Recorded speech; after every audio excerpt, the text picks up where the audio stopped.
दोस्तों नमस्कार। Colonel Ajay CO Ajay astro money group first global astro finance digital channel से आपसे मुखातिब होता हूं। आज 8 फरवरी सन 2024। दोस्तों आज के एपिसोड में हम कॉटन कपास के बारे में करेंगे चर्चा। अंतर्राष्ट्रीय खबरें और महत्वपूर्ण खबरें जो आपके लिए फ़ायदेमंद साबित हो सकती है। सबसे पहले तो हम चर्चा कर लेते हैं कि आज कॉटन की अराइवल क्या रही। दोस्तों कल 7 फरवरी को 1,70,200 बेल्स की आवक के मुकाबले आज आवक घटकर 1,65,300 रही। इसके अंदर टोटल नॉर्थ जोन के अंदर जिसमें पंजाब, हरियाणा, राजस्थान और अपर एंड लोअर राजस्थान है, कुल मिलाकर आज 15,500 बेल्स की आवक थी। कल 16,000 थी।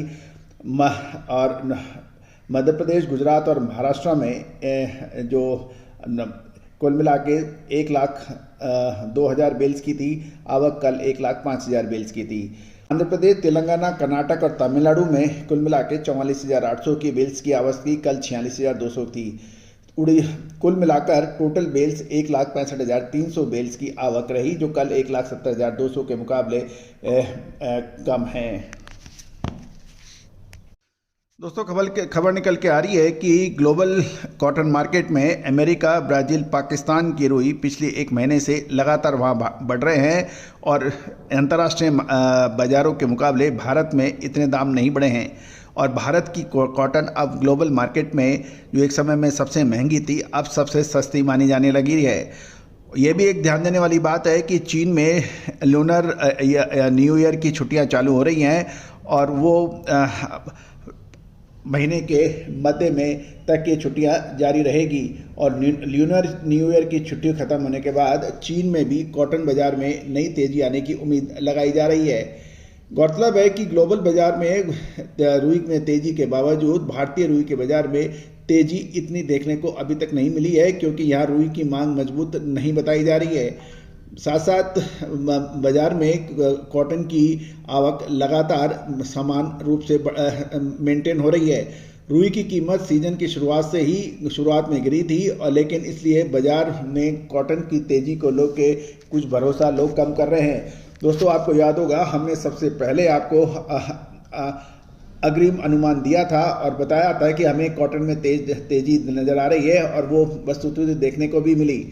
गौरतलब है कि भारत में किसान अब कपास को अपने साथ स्टॉक नहीं रखना चाहते और आमदनी, इसलिए जैसे ही भाव बढ़ते हैं किसान माल बेचने पे आमादा हो जाता है। दोस्तों कुल मिलाकर सीजन की शुरुआत में फसल का अनुमान कम होने के बावजूद बाजार में लिक्विडिटी की समस्या थी और कपास की फसल कम होगी, ये मानते हुए महाराष्ट्र के जिनर्स ने बहुराष्ट्रीय कंपनियों से यानी मल्टीनेशनल कंपनी से मास डिलीवरी की शर्त पर 59,000 से 60,000 रुपये के हिसाब से खरीदारी की थी। इसके अलावा दिसंबर महीने के वायदे की खली में तेजी होने से विनोलों का स्टॉक भी जिन्होंने बड़ी मात्रा में कर लिया था, और देश में रुई की आवक 180 लाख गांठों पर पहुंचने का अनुमान लगाया जा रहा है। अब गौरतलब है कि अब फसल को लेके जो अग्रिम अनुमान लगाया गया था उस पर अब एक डाउट होना चालू हो गया है। दोस्तों जब भारत में रुई का सीजन शुरू हुआ था उस तो रुई के बाजार दिग्गज ये मान रहे थे कि भारत का बेसिस 5 सेंट से नीचे नहीं जाएगा, बल्कि भारतीय बेसिस पॉइंट -2 सेंट तक गिरने के समाचार भी मिले हैं।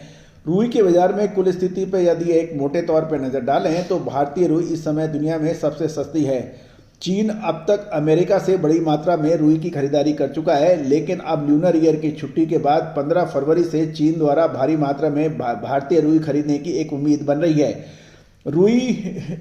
भारतीय रुई दुनिया में सस्ता होने के कारण बांग्लादेश भी रुई खरीदने में अब आगे बढ़ेगा, ऐसा माना जा रहा है। गौरतलब है कि CCI यानी कॉटन कॉरपोरेशन ऑफ इंडिया ने भी दक्षिण भारत में कई सेंटर बंद कर दिए थे, इसलिए संदेह था कि CCI कपास खरीदना बंद कर देगी, लेकिन CCI ने साफ कर दिया है कि CCI अभी कपास खरीदना बंद नहीं करेगी। इस तरह के स्पष्टीकरण के बाद दक्षिण भारत में कपास की बिक्री धीमी हो गई है। अमेरिका में किसान कॉटन की बिकवाली का अंतिम चरण है, और फिलहाल जो हेज फंड्स हैं या फंड्स हैं जो न्यूयॉर्क रुई वायदे में खरीदारी कर रहे हैं, और ओपन इंटरेस्ट भी धीरे धीरे बढ़ रहा है। गौरतलब है कि जैसे जैसे रुई में स्टेबिलिटी बढ़ती जाएगी और दाम इसमें मजबूती की संभावना से इनकार नहीं किया जा सकता। दोस्तों आपको याद होगा लगभग 2 महीने पहले हमने आपको सबसे पहले कपास में तेजी का एक अग्रिम अनुमान दिया था और यही कहा था कि बाजार के अंदर जो अलग अलग अनुमान आ रहे हैं पैदावार के और खपत के, ये सब निर्मूल साबित हो सकते हैं और कपास में तेजी बन सकती है। तो दोस्तों अभी एक बड़ा प्रश्न है कि ये जो बाजार में अंतर्राष्ट्रीय बाजारों में और भारतीय कॉटन मार्केट के अंदर जो स्टेबिलिटी बनी है ये कितने समय और जारी रहेगी, ये एक महत्वपूर्ण प्रश्न है। यदि पिछले साल का भी आप मार्च अप्रैल का महीना देखें या अगले पिछले सालों के आप आंकड़े देखें तो फरवरी महीना हमेशा ही एक महत्वपूर्ण मोड़ लेके आता है और यही हमने ये कहा था कि फरवरी महीना कपास के लिए महत्वपूर्ण साबित हो सकता है। वैसा ही कुछ देखने को मिला है। दोस्तों इस कपास के साथ साथ आपको याद होगा सोयाबीन के ऊपर भी हमने यही कहा था कि फरवरी महीना निर्णायक साबित हो सकता है। इसके अलावा अक्टूबर महीने में हमने आपको खाद्य तेलों में तेजी का अग्रिम अनुमान दिया था जो कि अक्षर सत्य साबित हुआ था। साथ साथ साल 2023 के मार्च के महीने में भी हमने आपको जो कुछ अनुमान दिए थे खाद्य तेलों के और कॉटन के ऊपर वो अक्षर सत्य साबित हुए थे।